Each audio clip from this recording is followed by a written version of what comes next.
शर्जील खान का इंटरव्यू आपने मुलाहजा किया। आगे बढ़ते हैं, आपको बताएं कि आईसीसी की अहम बोर्ड मीटिंग आज खेल की आलमी गवर्निंग बॉडी के दुबई में वाक़ हेडक्वार्टर में होगी। इस इजलास में भारत में होने वाली T20 वर्ल्ड कप के मुस्तकबिल के मुतालिक फैसला होगा। इसके साथ वर्ल्ड टेस्ट चैंपियनशिप के ऑर्गेनाइजर किए जाने से मुतालिक भी अहम मुशावरत की जाएगी।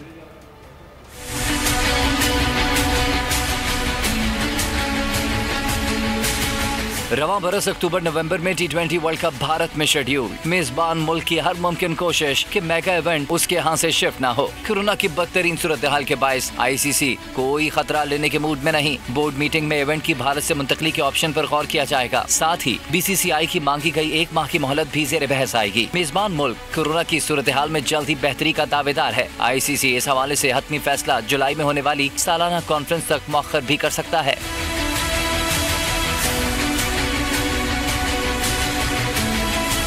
दूसरी जानिब वर्ल्ड टेस्ट चैंपियनशिप के दूसरे एडिशन के 2 साल तक इल्तवा का मामला भी डिस्कस किया जाएगा। कोरोना की सूरत हाल और मसरूफ क्रिकेट कैलेंडर के बायस आईसीसी के लिए इस इवेंट का इनेकाद बेहद मुश्किल है। इस सिचुएशन पर भी मेंबर बोर्ड से उनकी आरा मालूम की जाएगी।